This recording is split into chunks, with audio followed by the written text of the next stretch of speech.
Do you want to know something that makes perfect fucking sense? Activation lock.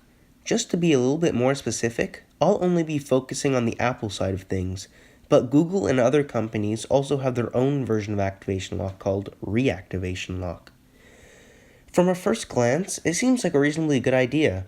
Gotta stop those thieves, you may say to yourself in an immature, heroic voice.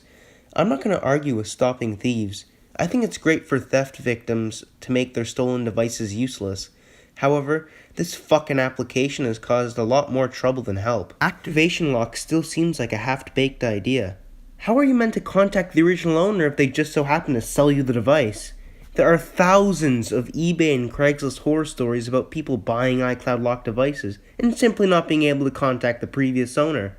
Not to mention, you might be buying the device from the person who originally stole it from someone. Okay, just make sure the device isn't locked before buying it, right?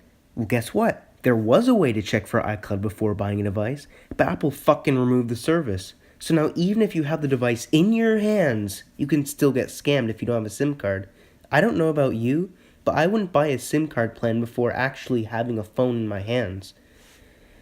You might just say, bring your own blank SIM card, but now it's getting way too fucking complicated. 99% of people buying a phone will not have a blank SIM card to test a device with. They will just hand over a chunk of their cash and buy a SIM card later. By the time the person realized they got fucked over, it'll already be too late. Perhaps the worst thing about activation lock is that Apple will not help you contact the previous owner. You can call them, and they're just going to tell you, we're sorry, but we can't do anything about it. Like, are you fucking kidding me? Apple's the one who locked the device in the first place. Bullshit, they can't help.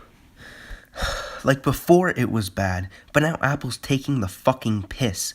Like it seems as if Apple wants you to get scammed, so you'll need to buy a new device directly from them instead of saving a few $100s by buying a used device that Apple won't get any of the profits from.